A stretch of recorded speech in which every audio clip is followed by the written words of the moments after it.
Olá, eu sou a Ana Luísa e aqui é o Papo pra Gente Grande.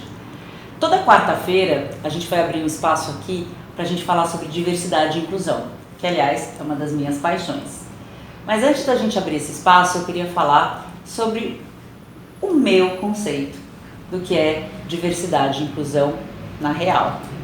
A gente tem visto muita gente falando sobre diversidade e inclusão, muitas empresas, né, as mídias, e a gente fala o tempo inteiro sobre as diferenças, igualdades. Mas eu vejo que quando a gente fala de diversidade e inclusão, normalmente a gente foca nos grupos vulneráveis. A gente fala do LGBTQI+, equidade de gênero, pessoas negras, mas a gente não consegue muitas vezes entender o que é de fato uma representatividade e o que de fato significa tudo isso. O respeito e a equidade de verdade para todos, todas e todes. É interessante todo o movimento de mudança que a gente vive no mundo, seja ela para qual for. Eu sempre vejo que a gente tem alguns estágios muito parecidos com os estágios do luto. O primeiro estágio, a negação e o isolamento. O segundo estágio, a raiva. O terceiro estágio, a barganha. O quarto estágio, a depressão. E o quinto estágio, finalmente, a aceitação. Porque aceitar a diversidade é deixar morrer em você um lado de preconceito, onde o mundo gira em torno das suas referências, das suas experiências e dos seus privilégios. É quando você passa a entender que as vantagens que você teve são muito maiores do que as vantagens do que outras pessoas tiveram. E é essa a diferença numa corrida. O seu ponto de partida é muito diferente do ponto de partida de uma outra pessoa. Por isso que você vai chegar na final muito mais rápido do que muita gente. Quando a gente está na primeira fase, quando a gente fala de diversidade e inclusão, eu ouço muito, é assim: eu não tenho preconceito. Na nossa empresa tem diversidade. O fato da gente não ter negros, mulheres ou LGBTQ é porque essas pessoas não têm qualificação. É uma questão de meritocracia. Aí quando a gente começa a falar bastante, vem a fase da raiva. Quando a gente começa a falar de fato de mudança, de incremento de mulheres, de pessoas negras, LGBTQI+, PCD, aí as falas começam a mudar um pouco. Agora a gente só contrata mulher. Ah, lá vem esse RH com essas ideias de termos mais gays. Gente, eu não tenho preconceito. Eu tenho amigo negro. Meu melhor amigo acabou de assumir que é gay. E eu continuo amigo dele. Só não pergunta pra ele quanto tempo esse amigo não vai na casa dele. Aí vem a barganha. Gente, vamos com calma. Tá todo mundo aprendendo. A gente precisa de um tempo para assimilar. Todo mundo tem as suas referências, mas não é que é preconceito, a gente sempre viveu assim. Olha, a gente vai excluir homem do processo seletivo? Gente, eu acho um absurdo ter um processo seletivo só para negro. Isso é racismo reverso. Aí depois que a gente passa por toda essa fase, vem a fase da depressão, onde a gente ouve muito: eu sou uma pessoa em desconstrução.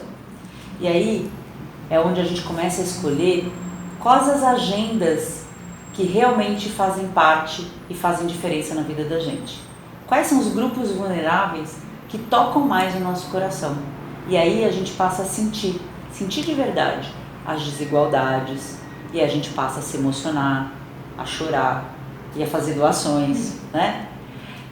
Mas agora ainda é uma fase em que a gente não consegue sair dos grupos de WhatsApp, da família, onde os nossos tios fazem piadas homofóbicas, machistas, racistas, onde a gente ainda não consegue dizer no meio de uma reunião de colegas que fazer piadas assim não é legal. Mas você já entende que depois que você vê, não dá mais para desver.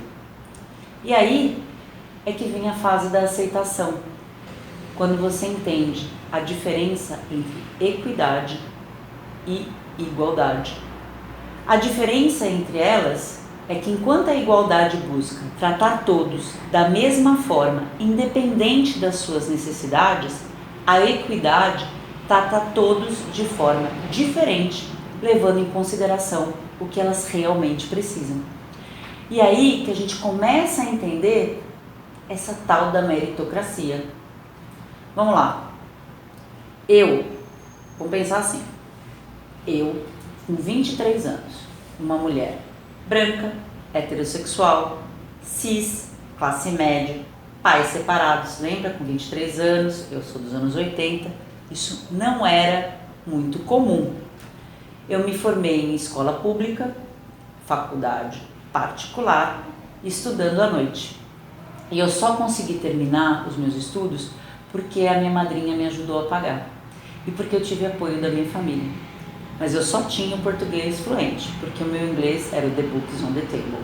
Mas eu tive que concorrer no mercado de trabalho com homens brancos, héteros, cis, de classe média alta, que fizeram escola particular e se formaram em faculdades públicas, que fizeram parte do Ciências Sem Fronteiras, que foram para intercâmbios internacionais, que foram voluntários na África do Sul durante as férias de verão, e tudo isso com 23 anos. Ah, Ana, tá bom, com 43 anos você chegou no cargo de diretoria, mas pensa, quem chegou no cargo de diretoria muitos anos antes do que eu? E aí, voltando para a meritocracia. Vocês sabem o que é meritocracia segundo o dicionário? É o predomínio numa sociedade, organização, grupo ou ocupação daqueles que têm mais méritos, os mais trabalhadores, mais dedicados, mais bem dotados intelectualmente. Essa é a definição de meritocracia. E mesmo assim, você continua achando que aquele cara branco, hétero lá, era muito melhor do que eu? Por muitos anos eu achei que sim. Mas hoje eu sei que ele teve acessos a ferramentas de oportunidades e experiências muito mais fácil do que eu. Mas eu também tive meus privilégios, porque eu tive a ajuda da minha família, apoio e principalmente porque ninguém nunca duvidou que eu conseguiria. Só eu. Então, o que é diversidade? Equidade de gênero? Equidade de gênero faz parte da diversidade. A diversidade é aceitar o ser humano. É nunca pensar que a gente deveria aceitar ou não as suas diferenças. Porque, de fato, elas não fazem a menor diferença, a menor importância na vida da gente.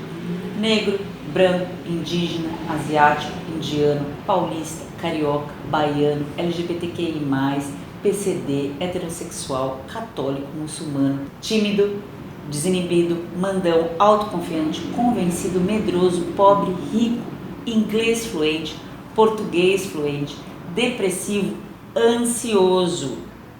É sobre aceitar que todos têm suas diferenças. E nessas diferenças, muitos de nós temos pontos em comum. E a gente merece e precisa ter as mesmas oportunidades, os mesmos acessos, de acordo com as suas aspirações, que são diferentes uma das outras. Muitos lá na firma acham que eu sou a garota da diversidade, mas eu sou a garota do talento, da carreira, da remuneração, porque tudo isso passa por performance dos empregados e sobre a comparação e o destaque.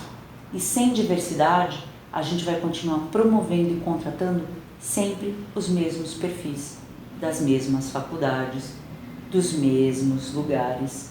Sabe aquela coisa de pai para filho? A gente vai continuar nesse mesmo sistema.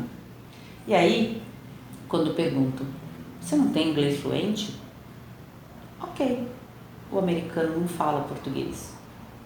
E quem decidiu que inglês é a língua universal? Porque eu ouço muito. Inglês é a língua universal. Se você não fala inglês, você não vai chegar a lugar nenhum. Quem inventou isso? Será que não foi o mesmo que inventou que os negros deveriam ser escravos? Que os indígenas não tinham direito à sua terra? E que o casamento entre pessoas do mesmo sexo não era coisa de Deus? Diversidade é sobre tudo. É sobre carreira, é sobre cultura, é sobre política, é sobre ser humano. Inclusão é sobre colocar esse ser humano no foco, no centro, dar a importância para ele sem julgamento. É um olhar, uma perspectiva do outro. E sim, essa deveria ser a verdadeira linguagem universal. E é assim que a gente quer abordar a diversidade aqui no Papo Pra Gente Grande. E eu queria convidar vocês para colocarem aqui nos comentários qual é a sua visão sobre diversidade e inclusão. Aonde você tem visto isso funcionar? Aonde ela não funciona? O que você acha que a gente deveria trazer aqui para falar mais sobre esse tema? Deixa nos seus comentários, porque a gente vai bater longos papos pra gente grande toda quarta-feira aqui. Obrigada, gente. Essa foi a Pílula de Nárnia de hoje. E o convite fica. Vamos todos para Nárnia.